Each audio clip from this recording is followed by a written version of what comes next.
This is really adult. This is where I go. Netflix is kind of, I don't want to say they've gotten a little soft porny, but this falls right in there.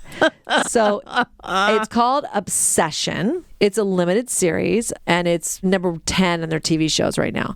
So I was out to dinner with a bunch of girls, and they were like, "You haven't watched Obsession?" I'm like, "Didn't it just drop this week?" So no. Well, they'd already watched that show Sex Life, and then they needed like their next fix, so they moved right on to Obsession. Well, I think that's what Netflix was thinking in some regards, because it's very adult. I mean, their description is steamy and suspenseful. You're like, disturbing, add that, because there are, what some people don't know is that he's Thorin Oakenshield. Yes.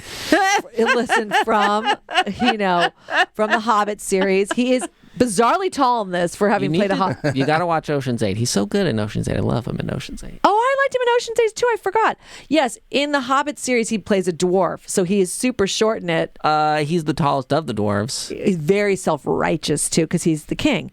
So, and he's got a great singing voice. Oh, gosh. Well, I know him from Hannibal because Sarah made me watch all of Hannibal, and he was in that last season. He was like the Red Dragon. Wait, we didn't even say his name. Yeah, what's his name? Go ahead.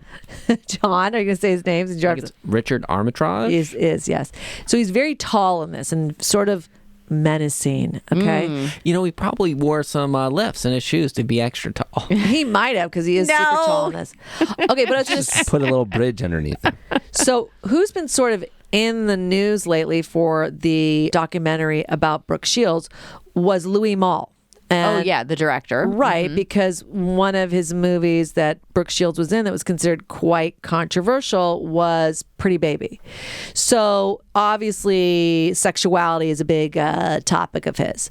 So there's a movie from 1992 called Damage. And I remember watching it because one of my favorite actors, Jeremy Irons, is in it.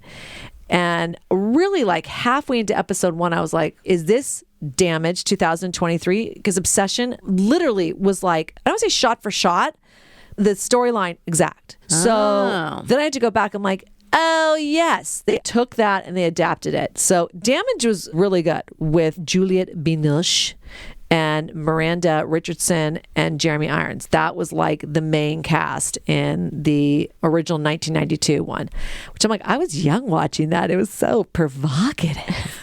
So this one, the Richard Armitage, and there's some other actors in it. Some of them I didn't totally recognize. One of the actresses who actually plays William, his deep voice, John, Ingrid, his wife, is Indira Varma. She's so gorgeous. I think she's so unique looking. She was in Luther, Game of Thrones, to name so many others, but just a beautiful woman. So she plays the wife. She's so good in it. And then the Anna, I think actually, is Charlie Murphy, who I didn't recognize her. And not that Charlie Murphy. No, exactly. Not Eddie Murphy's brother, God rest his soul. But no, Charlie Murphy, actress. She's a British actress, and what a fabulous profile. I mean, you do see basically all of her. So, but her profile is pretty amazing. So it is very tawdry. Definitely a couple jaw-dropping moments. It is very inappropriate, the relationships that happen, and then the aftermath from it is devastating. So, hey, you could watch Damage from 1992 first and then watch Obsession 2023 on Netflix.